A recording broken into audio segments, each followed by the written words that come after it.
What's up, everybody? It's J and J with Justin and Jordan. Before I even say what we got today, Justin, real quick, happy 39th birthday, King James. Big happy birthday, which is going to be one of the subjects we talk about later on. Definitely got to give some praise to the king himself. Justin, what are we going to do when we talk about King James later on? Talk to me.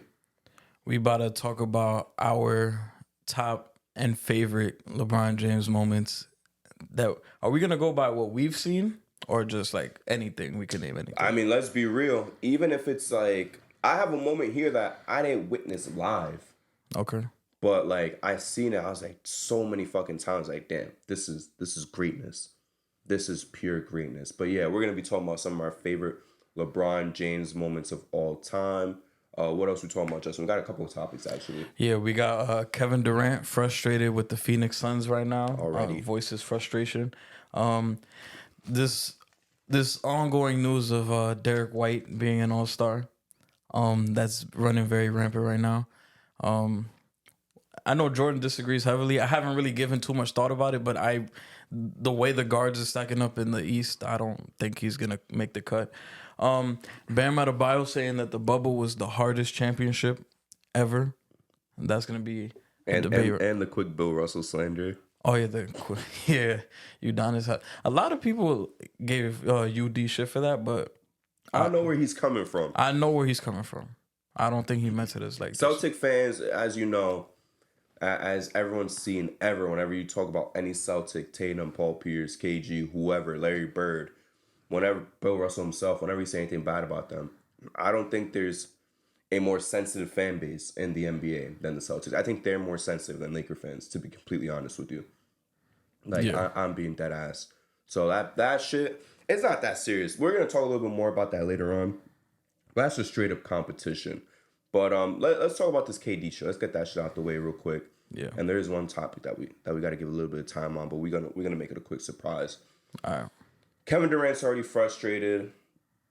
As we all know, KD, Booker, Bradley Beal have barely played together. Bradley Beal just came back last night, played like shit. Yeah. To be completely fair, I understand where KD's coming from, but let's be real, Kevin Durant. Everywhere you've gone since Golden State, you've been in search of a super team. You deplete a team's resources to create another super team. You deplete a bench. You deplete depth for a super team. So why are you frustrated that you guys traded for Bradley Beal, who everyone and their mother knows does not play more than 60, 65 games a year? When have we seen Bradley Beal play more than 65 games? I don't even know. It's been a minute, probably. I don't know. You're trading for a guy who we know has a big ass injury history, and then you're fucking surprised. You're surprised that he's fucking hurt. Nigga, you think I go to Burger King when I know it's ass, and then I bite into a fucking Whopper? I'm like, damn, this shit's ass. I should know it's ass before I go. That's insanity. I should know. Know. So it's like, my main frustration, I'll tell you this right now. Yeah. I'm more so frustrated. I know this is going back, but like, this is a repeat of the whole Nets shit, right? Yeah. Phenomenal team. It's you, it's Kyrie, and then you got Karis LeVert. You got Bruce Brown. You got Nick Claxton. You got Jarrett Allen. You have all this talent. You're like, you know what? We need Harden. We absolutely need James Harden on this team. Trade everyone out and bring in James Harden. Well, where's the support outside of your big three then? Same shit's happening now. Bradley Beal goes down. What the fuck is your support? All due respect to Eric Gordon, you're not a healthy Bradley Beal. You could replace Eric Gordon with a younger starting level type of guy. Yeah. A younger starting level wing or point guard. But you opt for Eric Gordon, who's like 35? Old as shit. He's got to be at least 35 years old. He's been around for a long fucking time. And then you add on an injury-riddled Bradley Beal, who I believe is 30 years old right now. He's going to be leaving his prime. He does not look the same at all. So for Kevin Durant to be complaining, I understand the situation is frustrating, but you put yourself in these situations. And that's what pisses me off. That this nigga puts himself in these situations time and time again and wants to start complaining. Why? If you're the one who put yourself in this situation, that's your fault. That is your fault. You thought you were just going to get a bunch of pure hoopers together because it worked the first time on the Nets. So you go to Phoenix and you say, let's get all the pure hoopers that we could get, all these mid-range assassins, and we could win a fucking championship. That's not how you win a championship. Which makes no sense to me because you on Golden State, you see what a championship culture looks like. You see what a championship roster looks like. And you just say, nah, let's do the opposite. Let's do the fucking opposite. Let's get 3 superstars together instead of having 2 superstars and a bunch of good fucking role players. It's insanity to me. And just to quickly touch on the Golden State Warriors, I know I'm ranting. I want to give you a chance to talk about it too. This is what you left for, bro?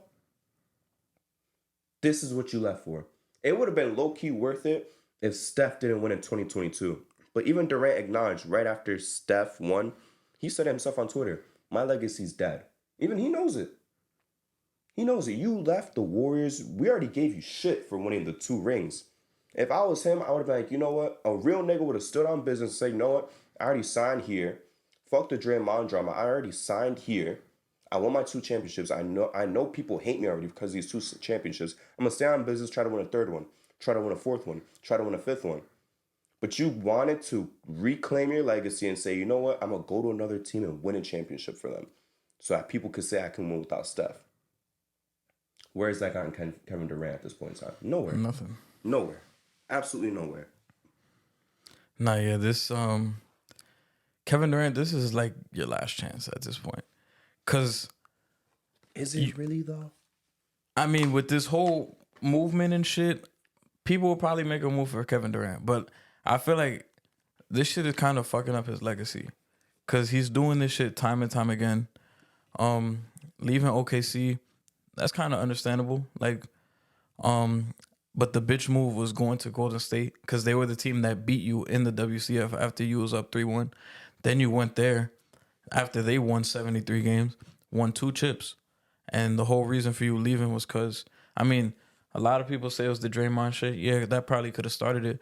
But it was because you wanted your own shit. You wanted to win being the guy and starting your own shit. And one of the biggest mistakes you made was relying on Kyrie Irving and teaming up with him, knowing his fucking track record of being unpredictable and shit like that. And you doubled down on it even more by saying, fuck the supporting cast we have. We're going to go out and trade for James Harden. And that shit came back to bite them. I mean, yeah, they were, a foot, like, he was a toe away from going to the ECF in 2021. And that was like the closest he probably got. And then after that, you sign your extension. You request another trade over the summer to go to Phoenix. And the Nets, they were like, nope, we're not doing that. And then you guys start playing good again. And then Kyrie requests a trade, and then you get out of there. And you handpicked this team, basically. Like, you signed on to this Bradley Beal shit. Like you said, Bradley Beal, it's been a while since he's been healthy. Like, he's had seasons where he's played, like, 40 games, 50 games. Like, and you decided, like, this was the move to go. And now to say that you're frustrated, it's like, it's fucking up your legacy. Because the Kevin Durant, like, I grew up watching, it was like, this motherfucker is a unstoppable, like, superstar. Like, wherever this guy is at, he's gonna be he's known for being one of the top scorers of all time. But now we might look back in like 20 years and be like, all right, this nigga's like the bitch that got fucking divorced 5 times. Yeah. And you starting to look like Ross from Friends. I'll give you a better comparison. You know what Kevin Durant is right now? Who? You're gonna laugh. You and I might laugh. Kevin Durant right now, he reminds me a lot of Mia Khalifa. You come in, you win your MVPs, you do your scenes, whatever. You're popping. Then when you leave, everyone hates you because you criticizing your old shit. It's the same exact art. Yeah. And now you're washed. And nobody really gives a fuck about you. Nobody rates you anymore. Like, seriously. It's the same exact thing. But all jokes aside, like, being serious, Kevin Durant was supposed to go down greater than what he is right now. Yes, absolutely. I will not forget us sitting in our high school gym. Literally, we wanted to just see how many points Kevin Durant could end up with. We did the math. Yeah. We sat there, you, me, Dequan, Dave, and we said, damn, how many points is it going to take? I mean, what does Durant have to average every season for him to pass Kareem? And we did the fucking math. Of course, this was pre-Achilles. This is probably like 2017. He probably just won his first ring or is about to win his first ring. It was like, damn, like this man could be the guy to pass Kareem. Like he could be number 2 to LeBron. And I remember back in like 2013, 2014, people were saying Kevin Durant was going to be the all-time leading scorer. Not even fucking LeBron. Yeah, no one even looked Nobody at LeBron. fucking looked at LeBron. Everyone said Kevin Durant is going to be the all-time leading scorer when he retires. He should have. And yeah, he low-key should have. He should have. I don't think that. Well, I got to see how many points he's at right now. I don't think he's going to crack 30. It's possible he doesn't crack 30 if I check the math. I think he might be at 28K right now. 28?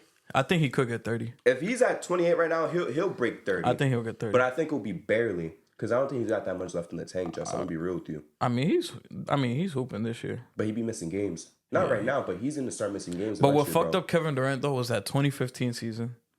Missing 1920. And then missing 1920. Of course. And then the last few seasons, he's been playing like 50 games. Yeah, he plays 50-something games. I'm about to check. Say he's the MVP in those 50 I'm about to games. check how much points he got all time. I think he'll barely crack. If he's at 27, 28, he'll barely crack 30. If he's at 26, I don't got 50. He's at 27.6. Okay. He'll crack it. He's 35. I think he'll correct? yeah. He'll just barely crack it because actually I don't know, Justin, because when you're one of the top scorers in the league, like when you're one of the leading scorers in the league, and you're playing almost every fucking game, you have like 2,200 points usually. Yeah. You have like 2,000 something points. So I'm thinking like if he don't play this whole fucking season and he don't get to 2,000 points, bro, he's gonna have to scratch and claw next season to get to that 30K, or maybe the season after, at the start of that season, he's gonna have to scratch and claw to get to that 30K. It's gonna be close. I think he'll get it, but he's gonna be like right there. He should, but like you said, because of 2015 and because of the 1920 season, he should be at 30 right now. And I feel like if you don't finish with 30, it's kind of disappointing. Like even with those injuries. That's crazy. Yeah. We've seen this man. He has 4 or 5 scoring titles? I think he has 4. 4. He has like 4 scoring titles. Two NBA championships, 2 finals MVPs, however many fucking All-Stars, however many fucking All-NBAs. He has been incredible, bro. The MVP that I didn't mention. He has been incredible, bro. But this is what we're gonna remember you for. Not the championships, not the finals MVPs, not even the shot over LeBron, averaging 35 in the fucking finals, having the 50-40-90 club, averaging 32 on the Thunder to win MVP, all those scoring titles, leading your teams to the fucking finals to play against LeBron. None of that shit's gonna matter, bro, because your legacy has become, you know what, I'm the guy hopping from team to team, desperate to win a championship. And I can't even get out the fucking second round. Yeah. I can't get out the second round. Yeah. For whatever fucking reason. And you're just ruining your own legacy by doing this, because like, I mean, yeah, us being fans, like we know the greatness that Kevin Durant has, but shit, once time starts moving, these new fans, these younger fans, they're gonna be like, Kevin Durant, the team hopper. Like to a lesser degree, an example is like Paul Pierce. Like I know Paul Pierce fucking be making these comments. He's a fool. Yeah, he's a fool. He's a hooper. If you go back and watch Paul Pierce, that man was a hooper. But a lot of fans now, newer fans, casual fans, they be like, Paul Pierce, the nigga that got cooked by LeBron, that guy. That's all people. The nigga got called a cupcake by KG. Yeah, the guy that took a shit in the finals, like, or the guy that shit his pants in the finals. That's what people remember him as now. Me personally, no, I don't remember Paul Pierce like that. But it kind of fucks up a lot of people's like perception of you when you 100%. start doing like this bullshit. So like, I know LeBron started this player empowerment era, but he wasn't doing no bullshit like this. That's one thing I could say, because people love to say LeBron started the player empowerment. Sure, fine. Let's roll with that narrative, right? Yeah. Have we seen LeBron ever request a trade? No. Not one time in his career. And that's the shit that gets me tight, because when the Warriors shit happened, people were like, oh, but LeBron went to the Heat, and that was arguably worse. I'm like, no, it wasn't. It wasn't. Because if you actually do the research, that Heat team before they all formed was not that good. It wasn't. They it were was like a crazy. 9th seed, I think, or 8th seed, some shit like that. And it was literally just the big 3. They had fucking nothing. It was just them 3. Wait. Well, when it first started. When they first started. Fine. But I was going to say, let's put respect on Shane Battier, Mike Miller. Let's put respect on No, I'm talking about that first year. But when it first started, you're correct. Yeah. You're absolutely correct. But my thing is, even if like you hate LeBron or you're a KD fan, we got to look at things with objectivity, right? It's not a subjective thing. You just said that team wasn't nice. The Heat. Yeah. This man joined the Golden State Warriors, who were deep as fuck. Well, a lot of people like to forget. They love to look at, oh, Steph was unanimous MVP, right? Draymond had his highest scoring season by far. You feel me? The bench was disgusting.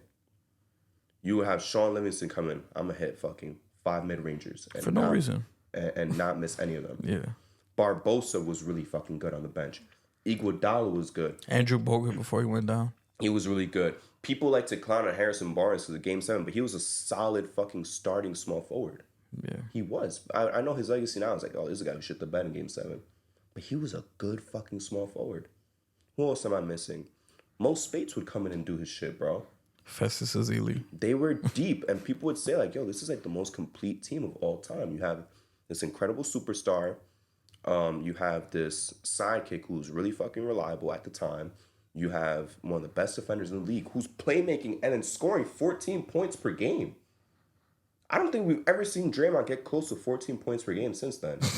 And shooting that many threes. Draymond's lines back then, deadass probably would have been like 12.5. His shit now is like 6.5, bro. Yeah, that's crazy. It's crazy. Like, everything just went right for him. So you take Kevin Durant, you put him on that team. That also beat him. That also fucking beat him. That he blew a 3-1 lead to. And you want to compare that to the big three Miami Heat? Then you leave Golden State. You go to the Nets.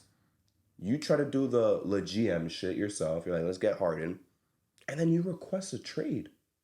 Like I said, LeBron has never requested a trade. Never.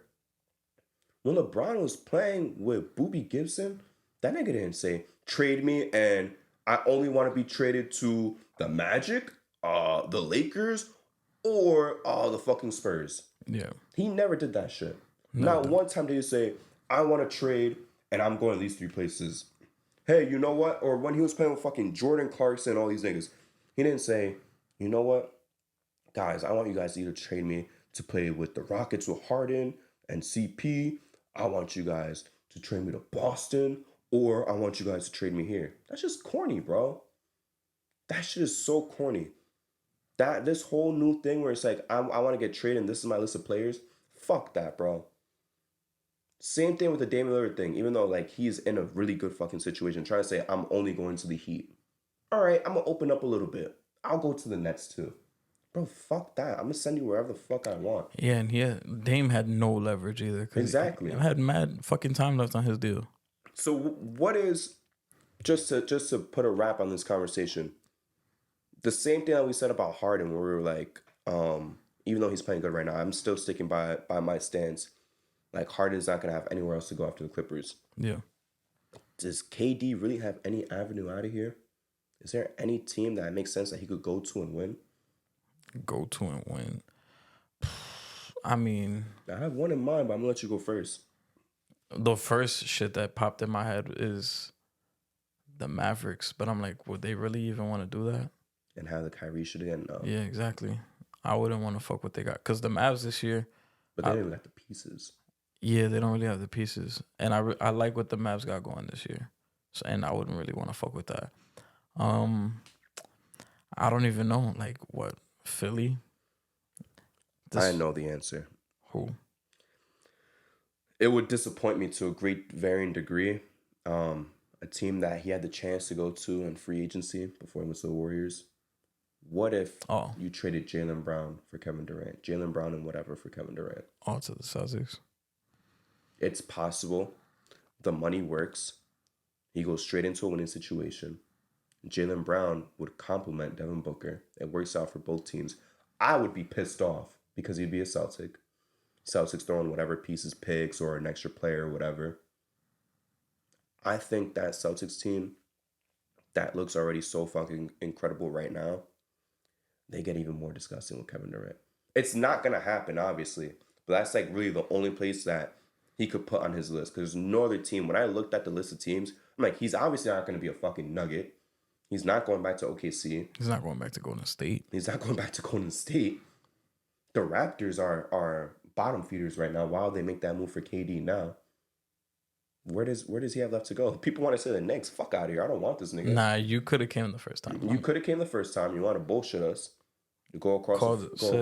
Nigga said the Knicks aren't cool. Yeah, nigga want to go across the city. Yeah, Knicks aren't cool. Where you And at, fuck nigga? y'all fake ass Nets fans. Because I remember the summer of 2019, all these Nets fans came out of nowhere. Where'd they go? I don't know where the fuck they went. I probably know maybe like 2, maybe 3 Nets fans. The Nets fans in Iowa, the new Nets fans in fucking Idaho, the new Nets fans like fucking North Carolina. Fuck that nigga. Where'd they all go?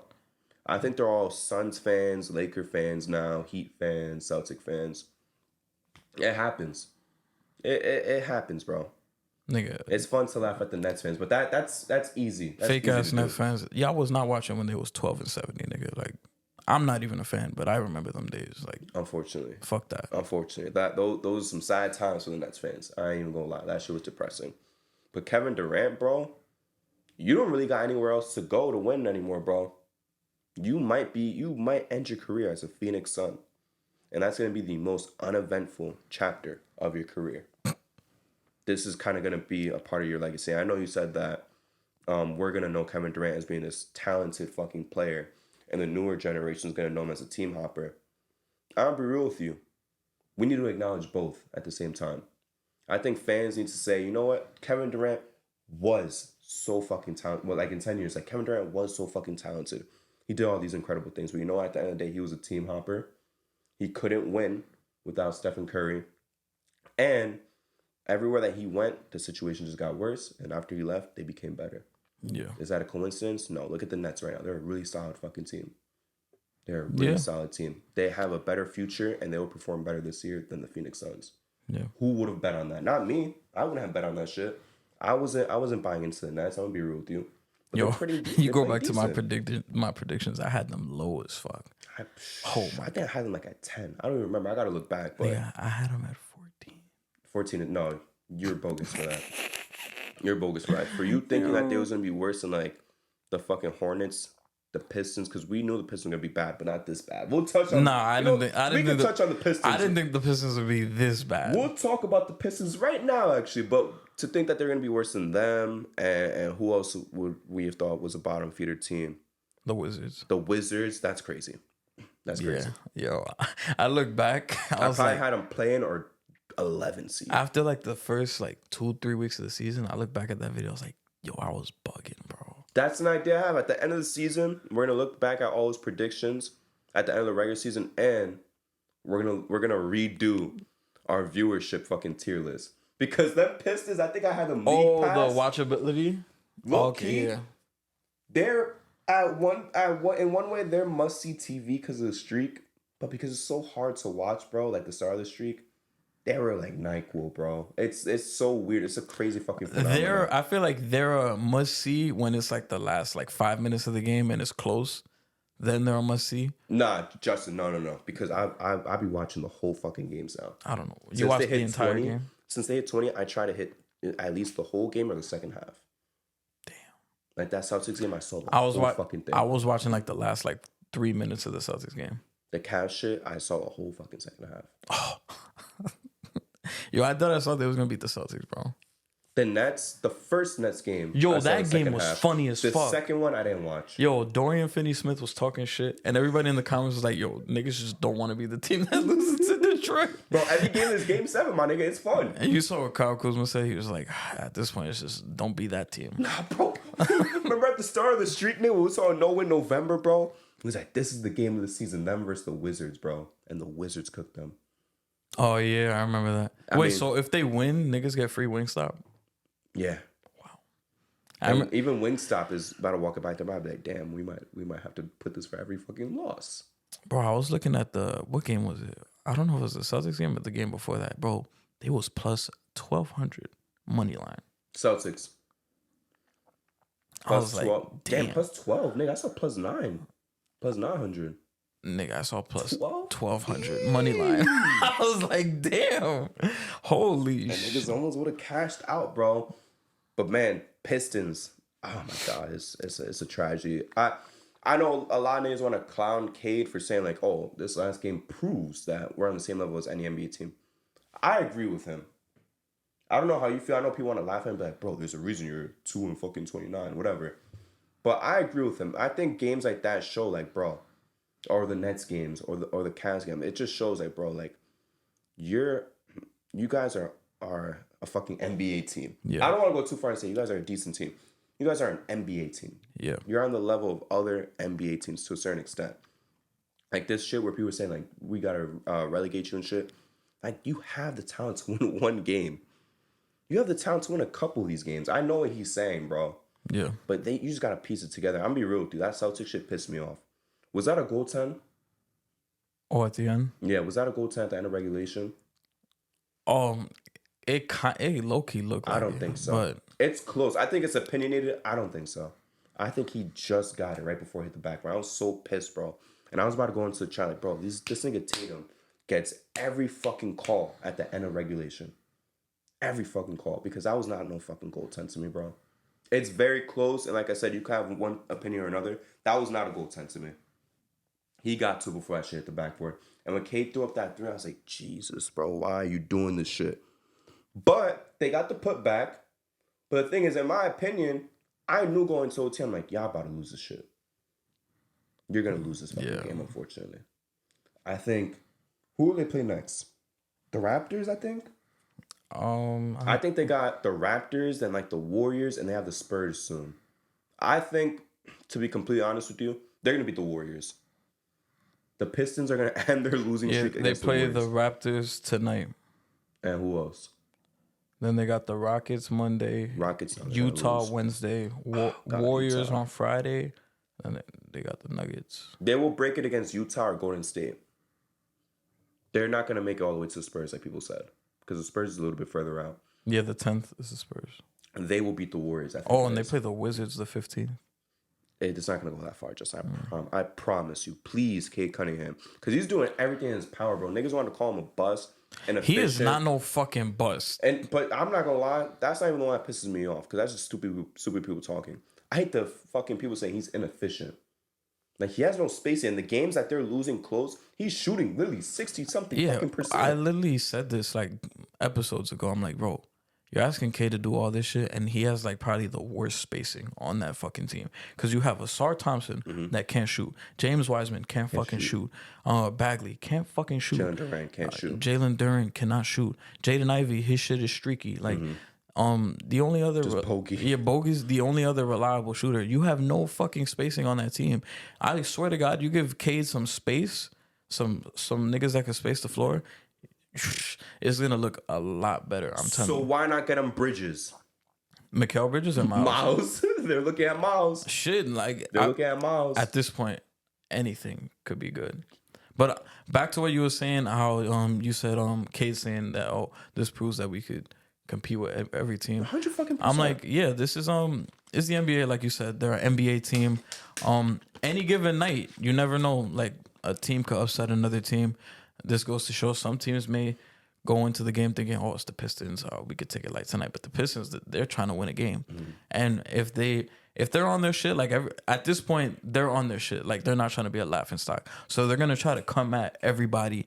They're not trying, like, at this point, they have the worst fucking streak ever. So they're not trying to. You got nothing to lose. Yeah, you got nothing to lose. They're trying to just fucking embarrass niggas at this point. Because, like, we're probably going to laugh at the team that loses to these niggas. Oh, I'm not going to lie. I'm going to laugh at the team that loses more than the Pistons, to be honest with you. More than the Pistons streak. Yeah. Like, the streak is funny and shit, but, like, if you lose, and that's why I'm so happy the Knicks don't play them for a fucking minute. Yeah, we don't play them till like February. Yeah, we're good. I think we're safe. The end of February too. I think we're fucking safe, right? We're perfectly fucking fine. But like, if the Warriors lose these niggas, I'm gonna laugh. Let's be real. The Warriors went 73-9. Nigga, I laughed when the Sixers beat them, and the Sixers finished 10-72 that season. I fucking laughed. You feel me? It is funny. It's funny. And that team was a juggernaut and the best regular season team of all time. I mean, they started off 24-0. They lost to the fucking Bucks. Yeah, nigga. So it's like, bro, they lost to Kobe's Lakers. That shit was kind of funny. But like that Sixers loss was fucking funny as hell. But it was still the Warriors. It's still 73-9 Warriors. I still laughed at you. So imagine the fucking the Raptors lose to them. I'm gonna laugh at the Raptors. I'm like, damn, bro, I was ready to slander The Celtics, bro. Oh, if they lost that game, I was so ready to slander. I was about to have my Tatum narrative, that clip would have went even my crazier. Porzingis narrative, my fucking Derek White narrative, which we'll go into next, bro. I had all my narratives set. I'm like, damn. Like, I'm ready to slander the fuck out of these niggas. Yeah. Blew it, bro. They blew it. Niggas was up big at halftime, bro. And I still didn't feel safe. Up by what, 19, right? I still didn't feel safe. Which is so unfortunate. I still didn't feel safe. I remember the Nets game when you were like, this is the night, and it was like 22-8. I was like, it's mad early. Yeah. But I had the faith. It's new NBA. If it was like early 2000s, 90s, I'm like, oh shit, it might be over. Even fucking 2012, I would have been like, damn, Because this I'm game's like, over. this new era, bro, I've seen leads get blown. Like, You just gotta hit 3 threes and that's Yeah. what. That's a fucking 5-point lead. yeah, That's all there is to it. that's it. But talking about the Celtics, man, JJ Redick, we've seen as one of the more knowledgeable analysts right now in the NBA. But he tweeted out some bullshit. And I say some bullshit rather than like an opinion because let's be real, bro. Context matters. There's a lot of fucking players better. Why are we even entertaining a conversation? Why do we even have to come here, sit down, set up the camera, set up the light, set up the fucking mics to say, you know what, Derek White's not an all-star? Why do we have to do that? Why is this even a discussion? And why is it that it's gained so much traction? This is common sense, bro. With all due respect, this is common sense. You're going to tell me Derek White should be an all-star over Tyrese Maxey, over Jalen Brunson, Trae Young. over Trae Young, Halliburton. I'm missing one fucking guard. Donovan Mitchell. I'm still missing somebody because there's 6 guards that's better than him right now. I forget. You said who it Maxey, was. right? I said Maxey. Let me check my list. But if Tyler Hero played enough games, he would have fucking made it. If LaMelo Ball was healthy, he would have fucking made it. So in theory, this is Derek White's best chance to make the All-Star game, and he's still not no fucking All-Star. I'll throw in Cam Thomas first, to be honest with you, before Derek White. I'll throw that nigga in first. But people want to say, oh, but he's on a winning team. Oh, you guys aren't really watching. Dame, there we go. Dame was number 6 I forgot. So I have 6 guards that clear Derek White. And you have all these motherfuckers who didn't play enough games so far, but by the All-Star break, they'll have played enough games, I'm pretty sure. So that's 6 guards, right? 6. Yeah, Donovan Mitchell. That's 6 guards that are clearly better than you. And we're talking about Derek White making the All-Star game because the Celtics are good. And my thing is, all right, cool. He's averaging 16 points per game on, I think he's like, oh, he has like a 60 true shooting. My nigga, what coach in the NBA, Justin, besides probably like Monty Williams because he's a fucking fool, or Doc Rivers if he's coaching right now, what coach is going to the game and saying, you know what, guys, to win this game, we need to shut down Derek White. We're game playing against fucking Derek White. We need to stop him. You are playing on the same team as Tatum, who's getting you very good fucking looks because he's fucking Tatum. You're playing with Jalen Brown, who's getting you good looks because he's fucking Jalen Brown. You're playing with Porzingis, who's getting you very fucking good looks because he's fucking Porzingis. Drew Holiday, who is still pretty decent offensively. 4 fucking guys on the court with you at the same time, and we're gassing this thing up for putting up 16 on 60% fucking true shooting, and you have Boston fans saying, "Oh, but yeah, he's averaging 16 on 60% true shooting. Put him on any of these fucking and by the way, Cade, by the way, he won't get in because of winning bias, but he himself as an individual has played really fucking good." But going back to Derek White, you got Celtic fans saying, oh, but if Derek White was on any fucking team as one option, of course his numbers are going to go up. No, they're not. Or let's say in theory they do go up to 19, 20 points per game. That ain't no 60% true shooting. You switch him with Cade, you switch him with Halby, you switch him with you're going to be game planned every night. Yeah, you're not scoring 20. He's averaging 16 right now. Yeah, as we speak. With very good fucking defense. He has a streak. He's tied in a streak. I forgot who they said. The Boston announcer said. They said with like D-Wade, I think like Jordan and somebody else. Most blocks in a row for a guard or forward. Or I think yeah, he said forward. So that's kind of power forwards, which is kind of wild to me. 2 blocks per game over a certain fucking stretch. Cool. He is playing really good fucking defense. Great defense. All defensive caliber defense. Yeah. That don't make you better than the 6 guys I named. Absolutely not. Absolutely, you do not deserve a spot. And if he was to get in, over a Maxey, over a Brunson, I'll be fucking pissed off, bro. I'm not gonna lie to you. Because that is ridiculous. We've seen, and people say, "Oh, but Derek White's never had the chance to be a number 1 or 2 guy." What happened on the Spurs where they were fucking 10 seed and they didn't win shit? I remember those days. Where you were the number 2 to DeJounte Murray. What happened? DeRozan was gone by then, so you can't blame. You can't say, "Oh, but DeRozan was there too." That was DeRozan's first season not being a Spur. So what happens? I thought Derek White is a capable guy, being a 1 or 2 option. He should be a fucking all-star, right? That's fucking stupid to me. I'm gonna just say it plainly and stupid. That's stupid to me. That's very, bro. When JJ Redick said that shit, I felt like Chris Broussard, and you know why? Because I'm not gonna say the word, but I felt like Chris Broussard when he said that shit. I was like, bro, seriously? Are we being serious right now? Derek White is an all-star because he's averaging 16 and playing good defense. You telling me right now you start a fucking team? You taking Derek White over Tyrese Maxey, who just dropped 40 last night, averaging 25 points per game. Take him over Jalen Brunson, who's leading a Knicks team to right now a game behind the fucking 4 seed. Halliburton, who is an offensive juggernaut himself. You taking Derek White over him?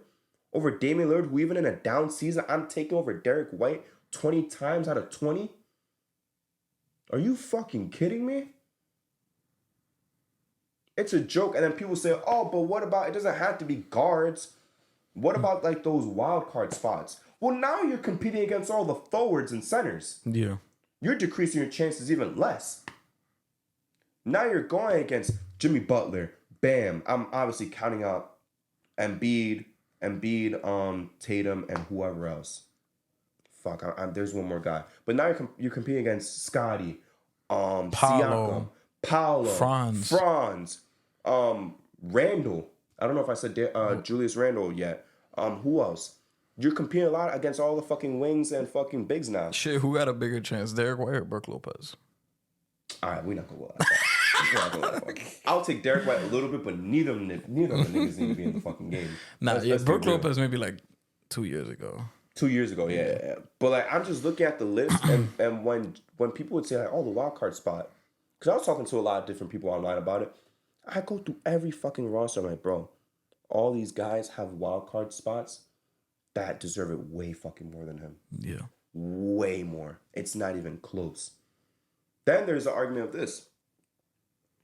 The Celtics are the best team in the East. They should send out 3 All-Stars. How do you feel about that, Justin? You said the Celtics are the best team in the East. They should send out 3. Yeah.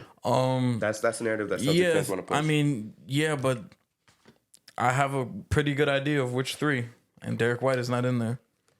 Who's in there? Tatum, Brown, Porzingis. Here's my thing, Justin. Yeah. Would you send 3 guys from the Timberwolves? You could definitely make the argument because I think Ant is definitely an all-star, Gobert is definitely an all-star, and Cat definitely is in consideration. Would you send 3 Nuggets players? 3 Nuggets? No. Would you send in 3 Thunders players right now? No. 3 Buck players? No. 3 Sixers? No.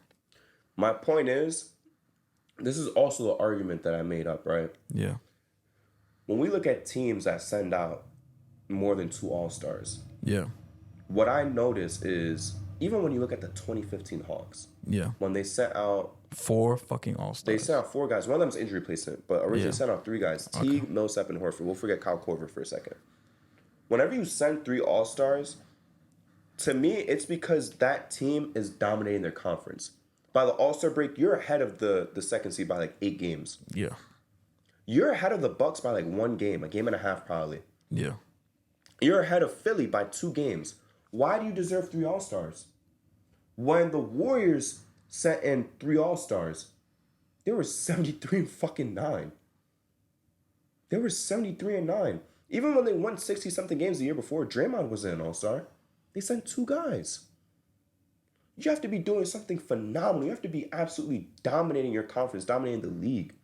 And that's not to say the Celtics aren't playing fucking good, but you're not blowing the guys behind you out the water. You're not. Not enough to even send 3 guys. Right now, I'll send Tatum and Porzingis. I know Brown is averaging like 2 more points than Porzingis. I'll still send in Porzingis. But to say that, to even send out 3 guys, forget the 4, which would be Derek White. To even say that Boston deserves 3 guys right now is ridiculous to me. Because you're just not dominating enough. Remember, the Cavs didn't send K-Love to an All-Star game the first 2 times. Yeah. He made it in 2017. Because they dominated that conference in 2017. They were the best offensive team at the time of all time. Yeah, that offense was fucking crazy. So it's like, why do they deserve 3 All-Stars? Because you're the 1 seed. The 1 seed isn't always guaranteed 3 All-Stars. Even last year, the Nuggets ain't have no 3 fucking All-Stars. It was just Jokic, right? It was just Jokic. Yeah, it was just Jokic. So why do the Celtics deserve 3? Explain to me, Boston Celtic fans. Forget the Derek White shit. Why do you deserve 3 All-Stars? You're ahead of the second seed by like a game and a half, maybe 2 games. Why do you deserve that shit? I don't see it. I don't see it. You probably right, cause I don't see it at all. it probably is that entitlement when you have that number 1 seed. I agree with you. I think you should be like miles away to deserve like 3 to 4. Of course.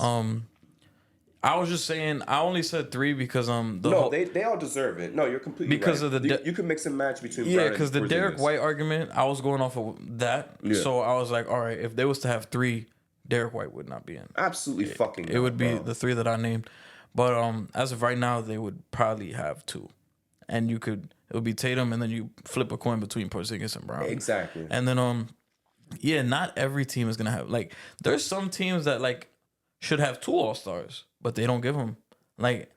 And those are teams that aren't even like the number 1 seed. They're like in like the 2 through 5 range. Like last year, you could make a case Brunson and Randall could have been All-Stars. This year as well, but I'll be This honest year. with you. Do we deserve 2? No. Are we capable of having 2? Of course. Yeah, and Same with last that's year. the thought process of a lot of voters. Are like, are we really gonna give this team 2 All-Stars? Mm-hmm. But then they make that mistake with the number 1 seed. They're like, just because they're the number 1 seed, oh, I think they should have 3 or 4. Like Timberwolves is a good example. They could potentially have 3, because I think honestly, Ant and Gobert are locks. Pick one. They have to pick one. You know why? Because they're not dominating their conference either. That's true. The Nuggets, I think the Nuggets are second right now. Well, they just lost, so it might They be the might Thunder. be third, The Thunder yeah. literally just beat them, and they're the 2 and 3. So Yeah. the Thunder right now have the solid 2 seed. I'm just sending SGA, and I'll Yeah. give some consideration to Chet. Chet is right there, or even I'll send Chet if they're the 1 seed. I'm not saying no fucking J-Dub or Lou Dort. No. You don't hear Thunder fans saying It's either- J-Dub's a fucking all-star. I think it's gonna be Shea by himself or And maybe Shea Chet. and maybe Chet. That's it. And then for the Timberwolves, I would send Ant and Gobert. I'll send Ant and Gobert. All due respect to Towns, you're a really good fucking player. Gobert has transformed that defense. Sitting in that fucking cave in the fucking dark, just thinking, damn, let's put this guy here, let's put this guy here, let's put this guy over there. Yeah. And it fucking worked. Yeah. That schizophrenic shit that he did, it fucking worked, bro. Yeah. But all these Celtics fans that want to really try to make a case for Derek White being a fucking all-star, you're really Chris Broussard. Like, OD, bro. That's what we're going to start using on the show. You're mad Chris Broussard. You gotta tell me, cause I remember like very briefly what he said, but you gotta tell me after the show. Is the man, you know, is the man R? What was it say like that? That's what he said. Oh, okay. You're all these Boston fans. You're mad Chris Broussard, because I'm gonna end the point with this. When one Boston Celtics fan makes me the case that Derek White is better than Brunson, Halliburton, Maxey, Dame, Donovan Mitchell, or Trae Young, I will secede my position. I'll concede and say, all right, he's an all-star. But until you could do that shit, I don't want to hear this bullshit narrative that Derek White is a fucking all-star, because you do not deserve it over any of those 6 guards in the East right now. Yeah. You do not deserve it. Boston does not deserve to send Derek White to an all-star game. That's bullshit to me. No, yeah. It's bullshit, and it's borderline blasphemy, bro. Yeah. It really is. No disrespect to Derek White, because he's a really good player. He plays his role very well. But he would go into that tier, in my opinion, of one of the worst all-stars that we've seen. That's not an injury replacement.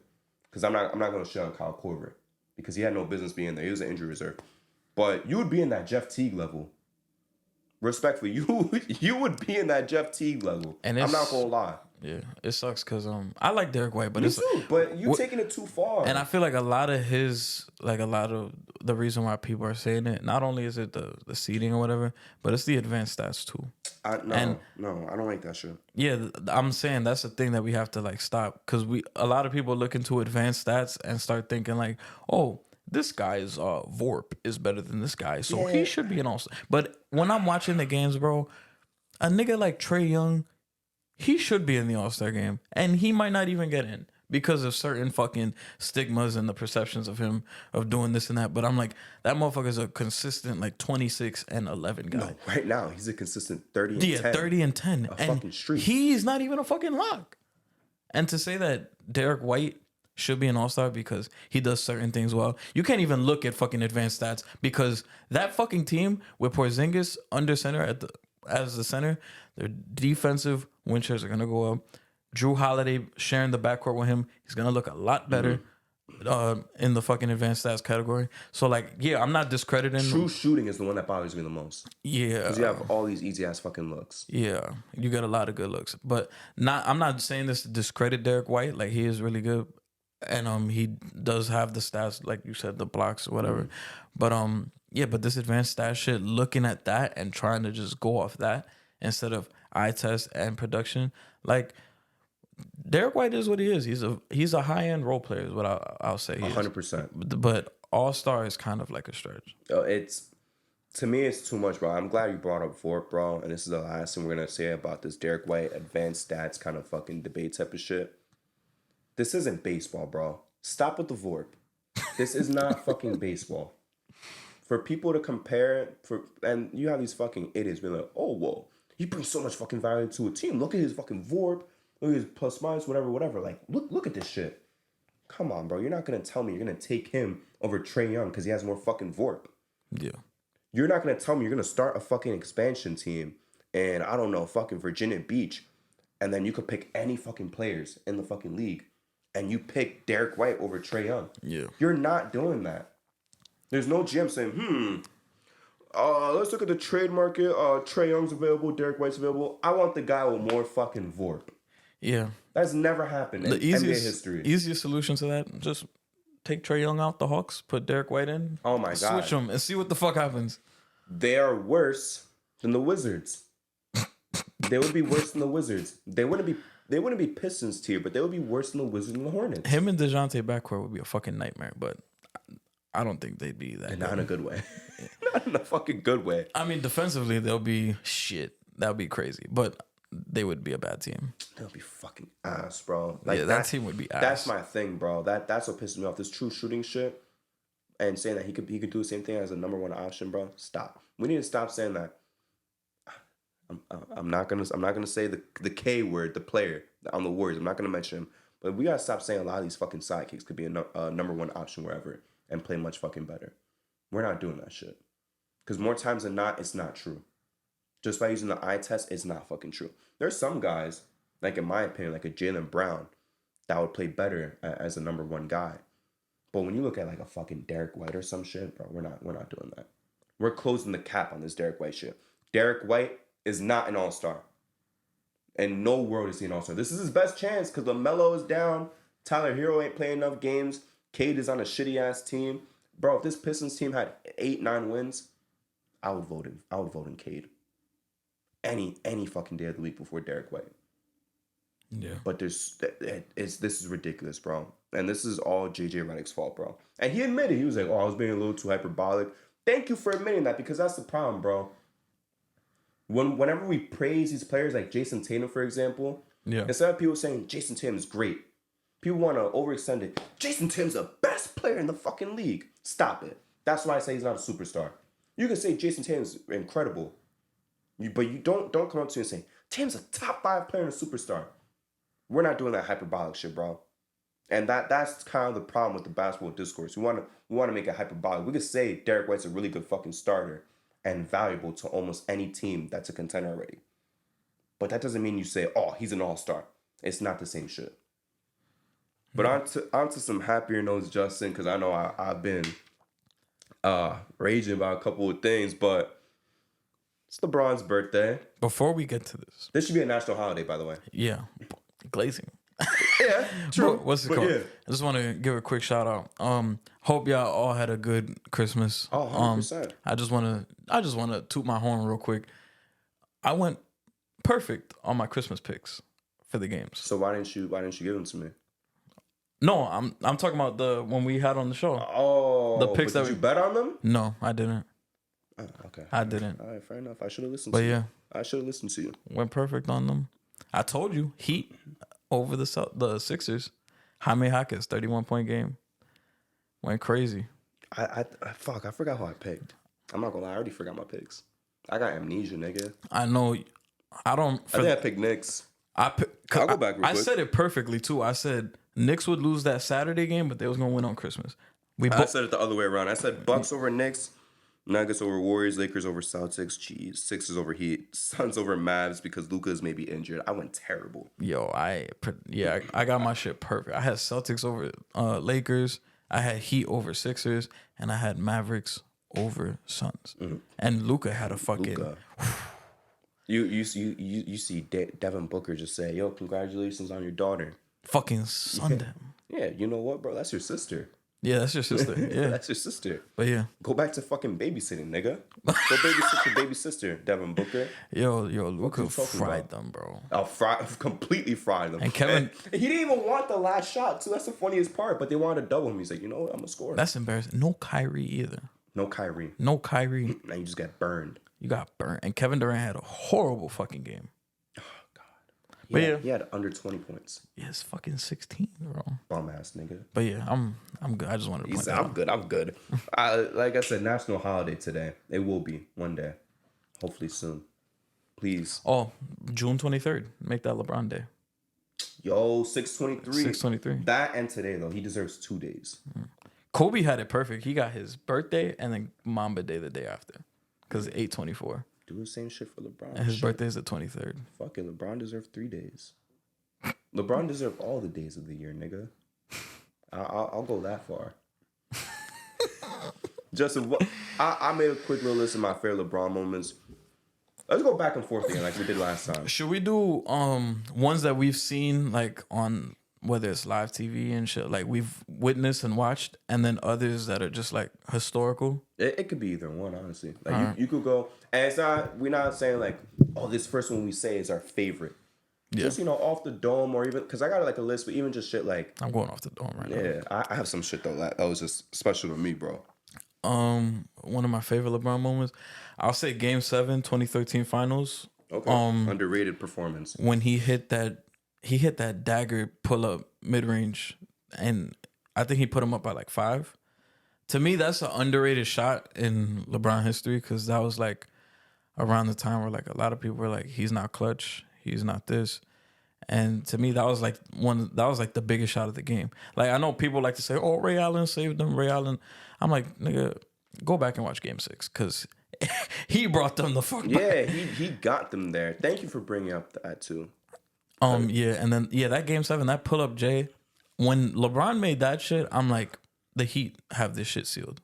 I'm like, that's it, and that's a shot that doesn't really get mentioned in like his big moment. I mean, LeBron lore, yeah. And the LeBron, I mean, you might see it, but it doesn't really. It doesn't hold up to like the fucking the block. Or the fucking Pacer shot, the Pacer shot. Yeah, the Magic shot is mad iconic. But to me, that dagger he hit against the Spurs, 2013, legacy. I mean, I don't want to say legacy on the line, but it low key was low key. But that was a big shot, and nobody talks about that. But that's one of my favorite moments. I'll say this though. I forget underrated shot, underrated moment, underrated game. Because when people want to look back at LeBron's legacy and talk 2013 Finals, it's always, he missed the shot and Ray Allen made the fucking shot after. My nigga, Game 6, he played phenomenal. He got them to where Ray Allen could hit that shot to fucking be fucking clutch. Nobody talks about that. But then, not only that, but then Game 7, he plays really fucking good. And niggas don't even remember that. He had like 35. They don't remember that shit. I don't know why. They don't. Because whenever people think about that Finals against the Spurs, the shot. But that just ties the series. That game, they tied the series. Send it to 7. And a lot of What about people the 7th don't fucking talk game? about that game 6 when they were coming back. LeBron scored and assisted on like damn near all their points coming Yes. back. And I remember his headband came off. He said, "Fuck that." He's like, "I'm gonna just keep playing." Yo, he was that. Yeah, that shit was crazy, bro. I guess my first moment, one that I didn't witness live, even though I was watching ball at the time, I didn't witness this shit live though. Because you said score, assist, every fucking bucket. LeBron scoring, what was it, 25 straight against the Pistons. Against the Pistons. Yo, that's yeah. All those fucking points at the end of the game in the fourth and OT. All LeBron. Yeah. Against the juggernaut that was in the East for like the past 3-4 years. Because people forget that Pistons team was in the conference final every fucking year. And LeBron was fucking 24. Yeah, he wasn't 24. He was younger? Man, he was 22. Oh, yeah, he was 22. Yeah, he was bro. 22. Yeah, that was when they went to the first final. Yo, that's I'm trying fucking... to think who is 22 right now, bro. Because Luka's about to be like 25. Luka's about to be 25. That's like a fucking like... Like, who's 22 right now? 3 years younger than you, Luka.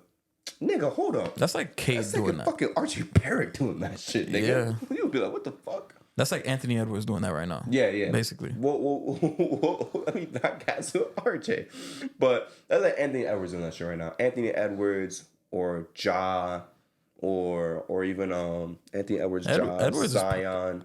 Edwards is perfect. They're all at that age. And it's just, I say Ant Edwards doing that against like the peak Warriors. Let me not say the peak Warriors. Let's say the 2022 Warriors. Imagine if he did that shit against them. Yeah. Score every fucking Yo, bucket. that'd be fucking crazy. Because if I'm not mistaken, the Pistons were in the conference finals from 2002 to 2008. Yeah. Lost to the Nets those first 2 times. Went to the finals after they beat the Pacers. Went to the finals back-to-back Went to the finals years. again. Lost to D-Wade conference finals. Lost to the Cavs. LeBron. And then they lost to the big 3 Celtics. And then that ended their fucking run. But, bro, to score 25 straight points, defensive juggernaut, people were going to say, oh, LeBron hears, oh, well, Ben Wallace wasn't there, so it wasn't the same Pistons. Bro, they were still a defensive fucking juggernaut. Yeah. And he still scored 25. Regardless, he scored 25 straight. It's not like he scored 12. Like, come on, bro. When have we seen that shit? Never. And the only guy who's capable of doing that, forget the being 22 and shit, the only player capable of doing that today is Luka. Yeah. Just Tatum's not doing that shit. Shea is not doing that shit. All due respect to Ant, he's not doing that shit right now.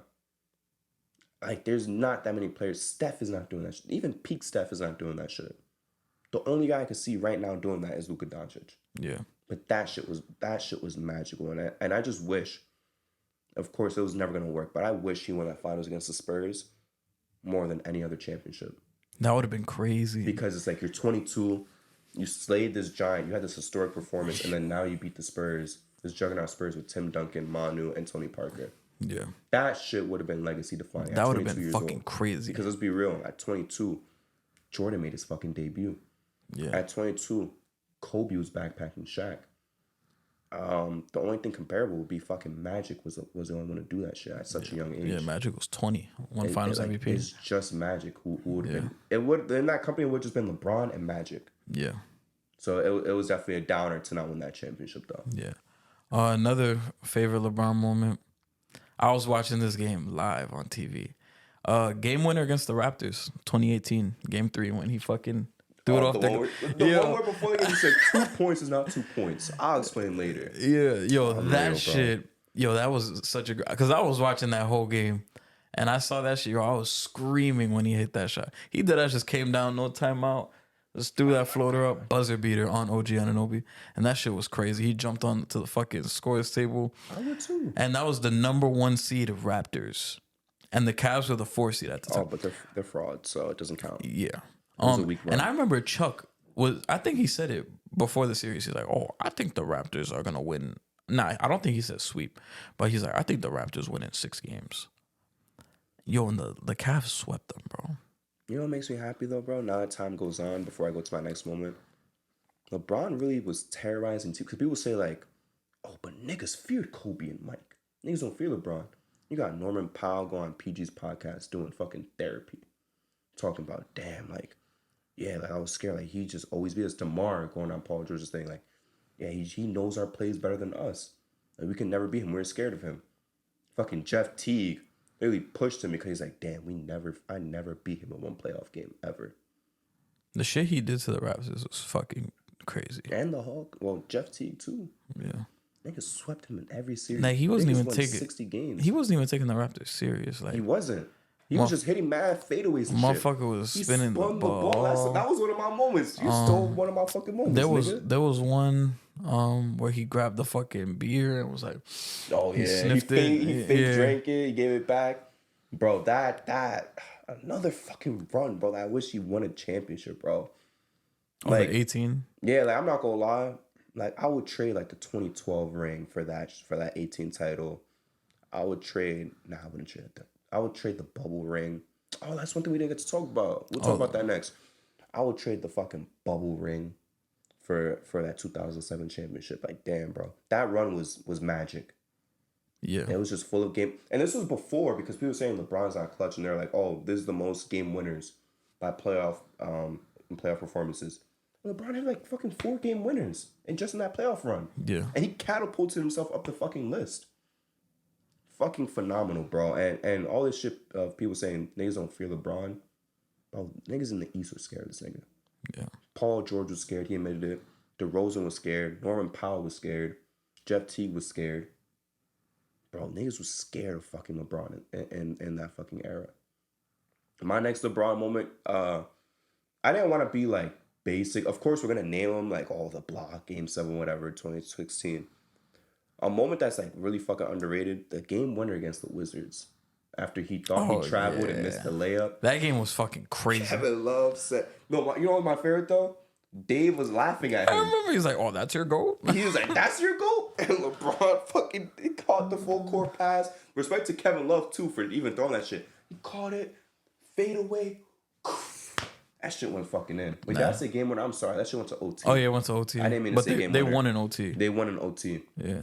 That shit was fucking And then you saw wild. Bradley Beal's wife. Yeah, Bradley Beal's wife was like, she was like, what the fuck? She was like, I want to go home with him. Like, that shit was crazy. That shit was crazy, nigga. Yo, that was crazy. That was a crazy moment, bro. Nah, yeah, that game was fucking crazy, bro. Holy shit. 16, 17 or 17, 18? That was 16, 17. Because Kyrie was still in the team. Fucking crazy, That was bro. Kyrie's last year there. That was fucking crazy. Oh, fuck. Another one of my favorite LeBron moments. I mean, I low-key want to...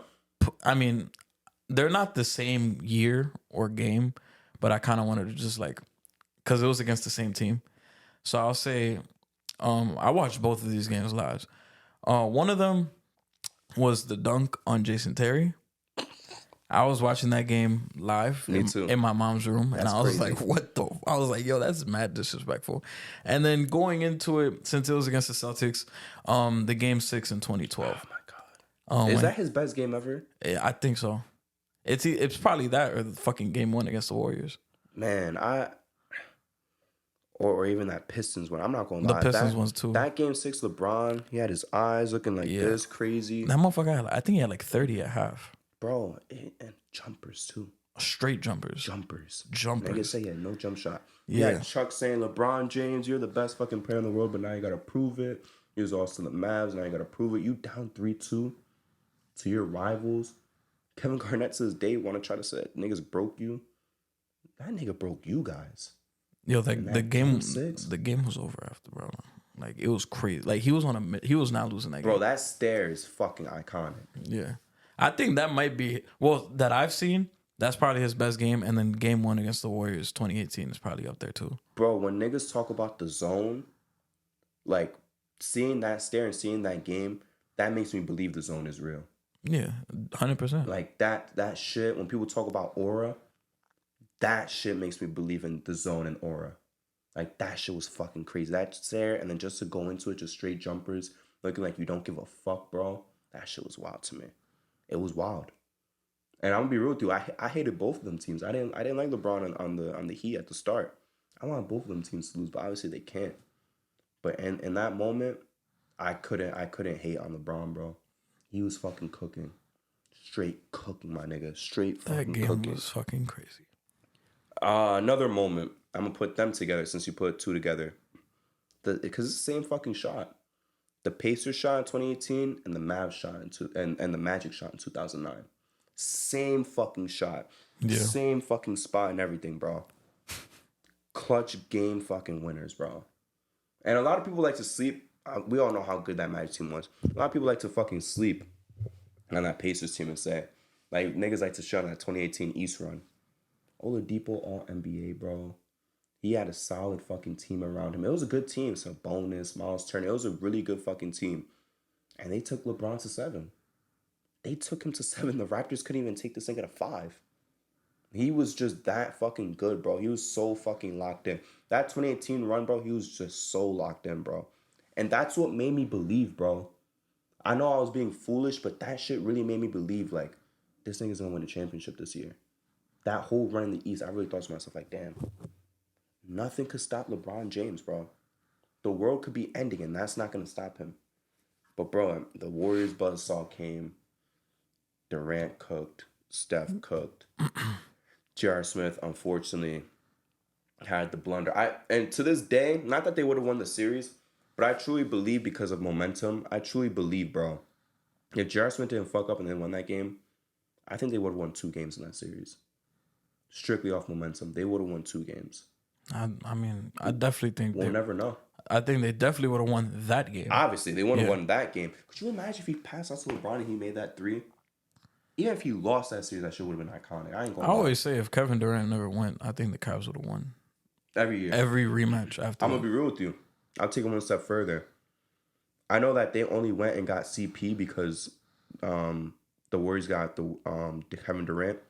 If they still get CP, bro, I don't see any reason why the Rockets don't go to one of those finals. Truly and honestly.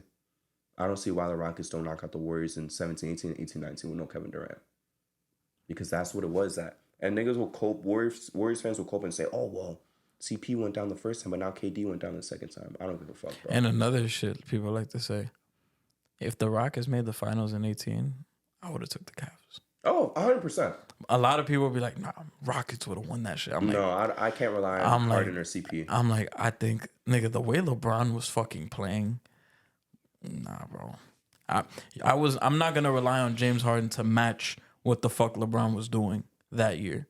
100%. Kevin Durant obviously was going to match it, especially when you got fucking Steph Curry there too. Yeah, to back you up. But yeah, if the Rockets and Cavs, I actually wanted that finals because that actually, so did I, because that would have been interesting. It would have been more entertaining. I would have had the Cavs though. 100%. I would have had the Cavs. Another funny LeBron moment was fucking Christmas Day 2015 when he let Ian Clark just get the ball and then he just fucking swatted his shit off the backboard. Yo, that shit was hilarious, bro. I remember watching. I'm like, what the fuck is LeBron doing? He just let this nigga get the ball, and then LeBron just swatted his shit. I was like, damn, that's fucking embarrassing. Since we talk about LeBron defense, nigga, every block on Stephen Curry in the 2016 Finals, I'm not gonna lie, to this day, I still watch that compilation like once a month. Yo, like no glazing shit. When he blocked him, what was it, Game 6, and he started talking shit to him? That was the I Game was 6 getting one. hyped. That's when he said, I'm still the king, little nigga. And he just walked away, but that shit was so fucking funny. But you know what was funnier than that one, though, to be completely honest I think with you? I know what you're going to say. The Game 7 one? Oh. Which one were you about to say? Nah, you could continue. The Game 7 one was the funniest one to me, even funnier than the I'm still the king, nigga. The Game 7 one was funny because he blocked it, and at that point, it looked like he was bored of blocking Stephen Curry. Because Steph was trying to talk shit to him, he was just like this. Now that nigga looked bored. He's like, nigga, I blocked your shit 6 times already this series, bro. Like, why are you talking shit to me, my nigga? It's funny that you mentioned him blocking Steph in the finals, but you know what was fucking funny? The bubble when he was swatting Westbrook shit like crazy. Yo, that shit was fucking hilarious. Westbrook was talking shit. Yo, go like, back. We're up 30. Yo, go back and watch it. Yo, that series, he swatted Westbrook shit like crazy. And it's funny because LeBron, LBJ History on Instagram, that nigga has a whole compilation of LeBron blocking Westbrook shit his whole career. And a big chunk of that shit was from the bubble. Like, that shit's fucking hilarious. And Bro. Westbrook's just getting tight. Like, Yeah, he was talking shit, too. I don't know, niggas was just laughing at him. And my thing about the bubble, too, is like, bro, niggas was talking matches. Like, oh, LeBron, this is your first time in the West. He's like, how you going to handle the 8 seed fucking Blazers? You got to deal with Dame and CJ. Cook them. Oh, well, now you got to face Westbrook and Harden. Harden always goes to conference finals. Oh, LeBron got no chance. Cook them. yeah. niggas wasn't really like hyping up the Nuggets like that, but like cooked them. This whole West narrative was gonna be too tough for LeBron's first run in it. Cooked all these niggas, bro. You count that Westbrook shit as one of your moments, by the way? Nah, but when you mentioned him blocking Steph, the whole series. That's what reminded me. I don't know if you've seen have you seen the compilation? Of him blocking Steph? Yeah. Nah, I gotta say that shit. I gotta watch that. Because he's blocking practice shots, real in-game shots. Also, even when timeout and Steph shoots, he's like, fuck out of here, nigga. I think one was like Steph was trying to live and LeBron still blocked that shit. Wait. Like it wasn't Steph shooting and he like a three and then he blocked it. No, it's like Steph trying to take a practice hit and LeBron sliding that shit. I just thought of some shit that I heard. It was like I forgot who it was. Like motherfuckers was shooting like during timeouts and the nigga was so thirsty to block it that he ended up getting hurt. Oh, no. Honestly, I thought you were gonna talk about the AI shit when nigga blocked the shit and he got it back. That was funny as fuck. That shit was funny. Nah, but that's funny as fuck. What's your next LeBron moment? My next LeBron moment. Man, one of my favorite LeBron moments. Well, one that comes into my mind a lot, pause, is when he jumped over John Lucas. That shit was fucking funny. I remember we used to laugh at that shit, like in 6th grade. We were like, why the fuck is that nigga in the league? Like, oh, he used to just jump. He jumped over that nigga, and it was a lob too. He used to just it wasn't even like niggas. a dunk. He's fucking phenomenal. His posters is crazy. His posters. I think my favorite, like LeBron. Actually, I feel like one of my favorite LeBron posters is when he dunked on fucking Paul Millsap and Ben McLemore. The Heat. I'm telling you, he used to just dunk on niggas, bro. Yo, that shit was crazy. He used to just straight dunk on niggas for fun. Yo, he does a lot of shit for like, and he knows he could get away with shit. Cause I remember the Christmas Day game, 2016, when Kyrie hit the game winner. Was that the Richard Jefferson dunks on Clay? Yeah, he dunked on Clay a lot that game, or he just dunked on niggas in general that game. I remember there was one play where LeBron 36. got it off a cut, and he did a fucking crazy. Well, it was a regular dunk, but that nigga was hanging on the rim like. Oh yeah, like shaking the rim. Yo, that shit had me crying. I was like, yo, that's a fucking tech, but they didn't fucking call it. Nah, but that was a funny moment too. Like I said, I'm trying to pick some underrated LeBron moments. The game winner against the Timberwolves with Jimmy Butler. I remember that when he locked Jimmy Butler on his last shot. 1 second left, got the ball at the fucking free throw line, posted up against Jimmy fucking Butler, and hit that shit on him. Yo, I just thought of another moment. Which one? 2018 LeBron again when they played the Lakers and he had that pass where he was like, "Oh yeah, that shit was so fire." All right, then I'll one up that shit. How about the pass that niggas still argue to say? I don't know if he meant it or if it was like a fucking accident. That magic pass where nigga threw in between two niggas' legs and got to Tristan Thompson. Oh, I remember that. That shit was fucking wild too. Yeah, that was wild. Damn, bro, but we could do a whole episode just straight LeBron moments. I don't want to do it too much, but man, and just to rattle off some moments we missed off. Obviously, the whole 2016 finals, sure, or even just Game 6 specifically. 60 fucking points against the Bobcats. Like, there's just mad shit that he's done that we don't. That was cool, but that was just like. It's 60, bro. Yeah, it was. But it's still 60, you feel me? Yeah, it is. Like, he's just done mad shit. Oh, the self-lob in 2018 in the fucking finals. Oh, I remember. It's like we seen that Chet just did it. No, was that 18 or 17? That was 18 because that nigga was getting, unfortunately, he was getting cooked by these niggas. I thought it was 17. Nah, it was 18. Because I remember he did it in 17. I think it was like game 3. Yeah. Bro, I swear on everything it was 2018, unless I'm bugging out. Because I remember he did it when Kyrie was still on the team. He did it once. I'm gonna check my sources after the pod, but I could swear that he did it. Oh, the D Wade passing to him like this, and he dunks. That's an iconic. Oh, you know what's fucking a fire LeBron moment? I didn't watch this live, but I went back and watched the YouTube clip. It was with his first stint with the Cavs when they played the Bucks, and he had like that heat check, and that nigga could not miss. I don't know which one you're talking. You see, I'm surprised. This is the first moment that comes up that I don't know what you're talking about. That shit was crazy. You got to go back and watch. That was like, I think that was like 2010 or 09. Bro, they played the Bucks. He could not miss. Like, he was just shooting, and the commentator's like, "Oh my god!" Nah, I gotta see this. That shit was crazy. I gotta see this shit. Yeah, bro. That shit was crazy. That shit I haven't seen, but and he was hitting fucking, and it was like straight jumpers too. But you see, like that. But he's had so much shit that we could like really nitpick. You just put out a fucking regular season game versus the Bucks. Yeah. Two of my shits was regular season games against the Wizards and the Timberwolves. Like, there's so much shit, bro. And that's ignoring all the great fucking performances. You feel me? There's just so much shit that you could literally go back and be like, damn, that's a fucking fire LeBron. How I forget about that shit? Because I don't even know what you're talking about, bro. Nah, yeah. A regular season game against the Bucks, he's doing some shit. Regular season game against the Wizards and the Timberwolves, he's pulling some shit out of his fucking ass. It's fucking wild. It's straight up wild. But I do, since we forgot, I do want to just hit real quick. How do you feel about Bam saying that the bubble ring is still the fucking hardest ring? I mean, I think it is like one of the hardest rings Me too. ever. Like, just context, like fucking season shutting down in March, and then we don't even know if basketball's coming back, and then they finally announce it's coming back at the end of July, going into August. All the players are away from the families and shit, and it's crazy because the players were there before the games even. So I think the players might have been there For a minute. at the start of July, maybe, Yeah. or maybe the end of for a June, minute. and the games didn't start till the end of July.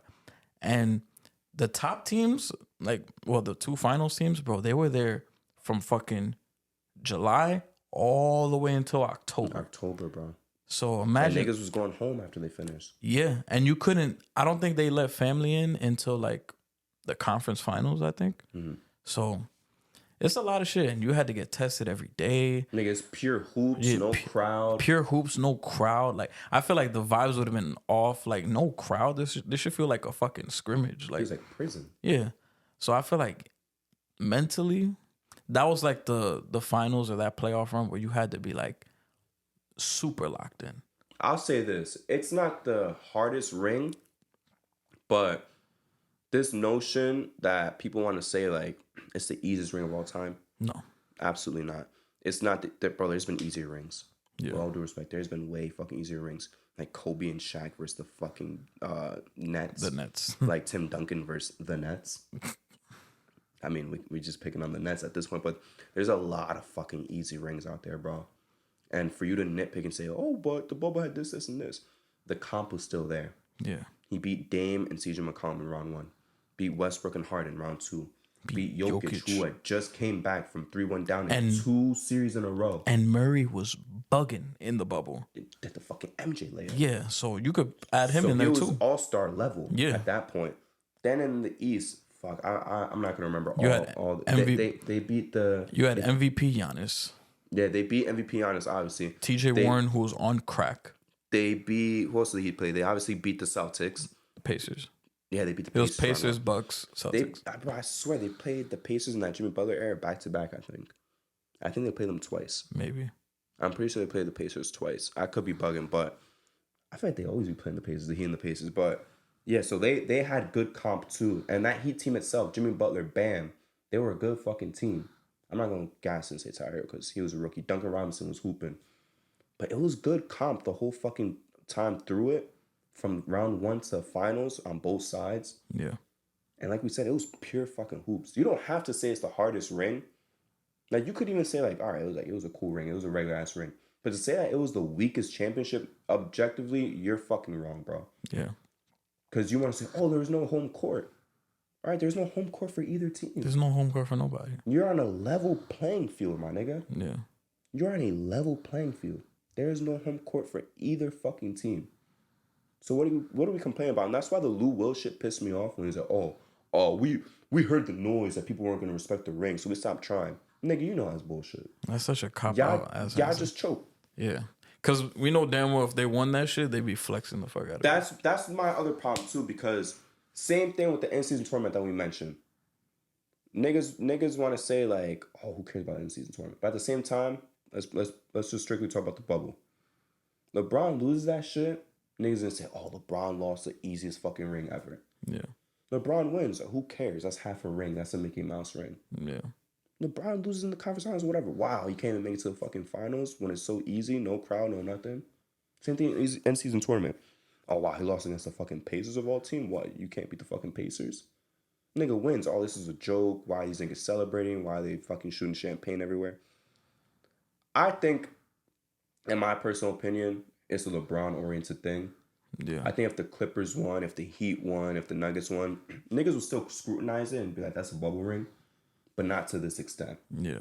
I think there's a LeBron James factor to it where niggas obsessed over saying like, oh, well, that's not a real fucking ring. But at the end of the day, you're all on a level playing field. Yeah. And to me, that's harder than, all right, we playing 2 games in the Garden, and now we're going to TD Garden. Now we're coming back to the Garden. Now we're going to TD Garden. We're on a level fucking playing field. That's actually fucking better. Like, everyone has an advantage. That's what I'm saying. Yeah. There's no fucking advantage here. Yeah. You got to beat me because you're a better fucking basketball team, not because you're feeding off the fucking crowd that you got cheering your name. Yeah. Try to do that shit. It's fucking hard. It's not easy. These guys played their entire careers from fucking elementary school to now with a fucking crowd.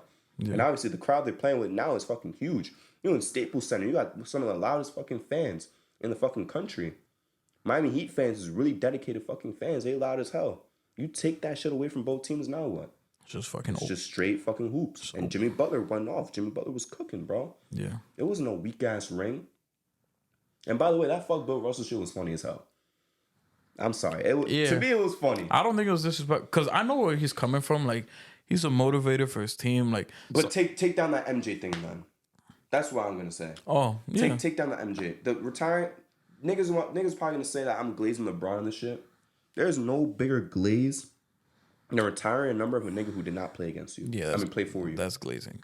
But I get where he's coming from because he's trying to motivate his team. Of course. Sometimes when you're giving a speech, you might say some shit in the heat of the moment where it's like, damn, I kind of went crazy. But you're just doing it to pump up your team. Like, even when we play fives among friends, I'll say some out of pocket shit.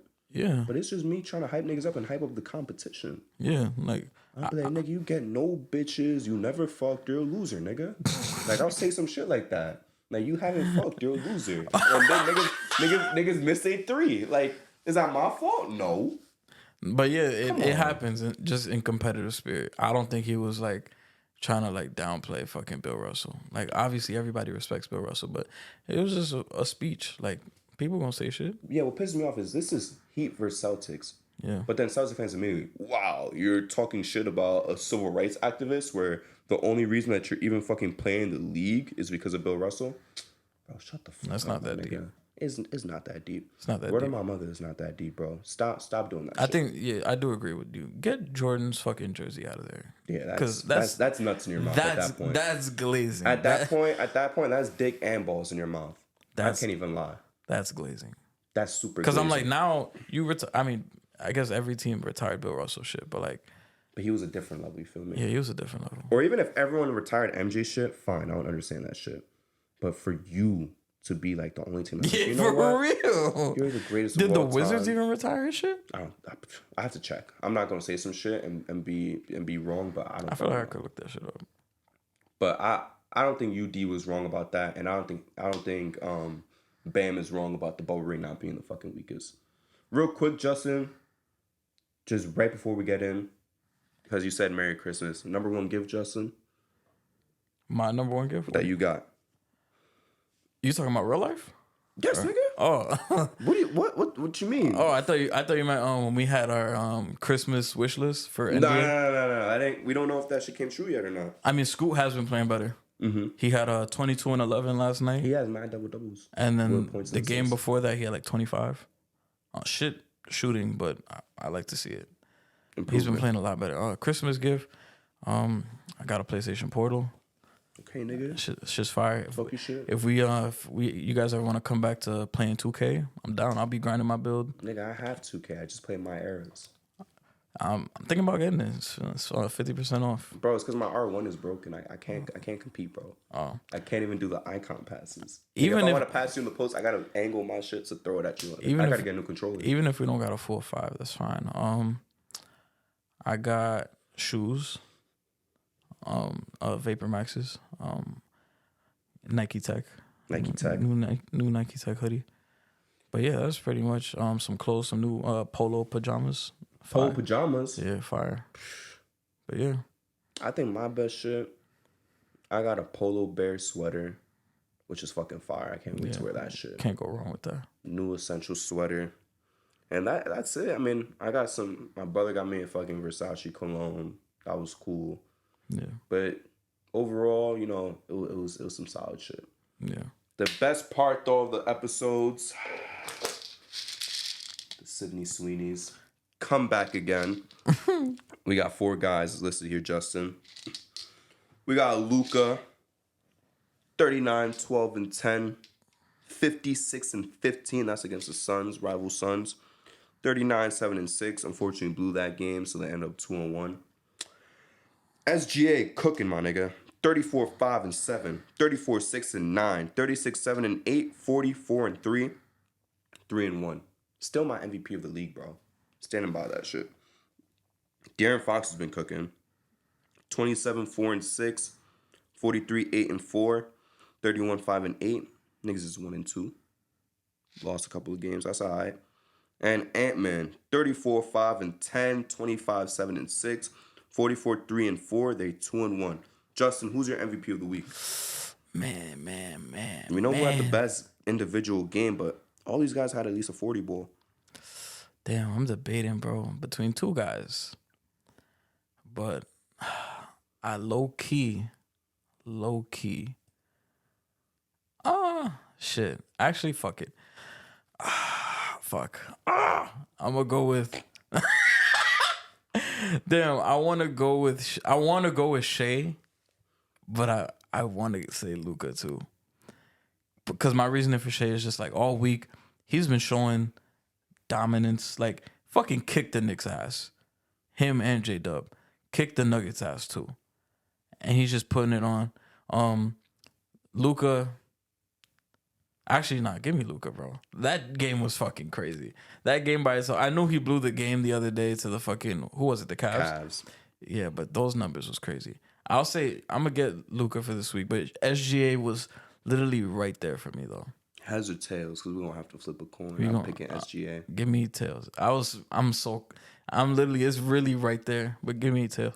If we had a third person here, to be the final verdict? Yeah, but bro, I'm sorry about SGA. Luka's 50 ball, obviously powerful. I watched that whole fucking game. His teammates blew the last fucking game against the Cavs. He could have been undefeated, but man, SGA has been. Nah, I'm right there with you because in my head I'm like, yeah, it goes either way. Yeah, but we're not doing no co-MVP. Fuck that shit. Nah. You said tails. Let's see. SGA has just been fucking phenomenal all season. Because in my head I was like Shea, but then I'm like, am I crazy for picking against Luka?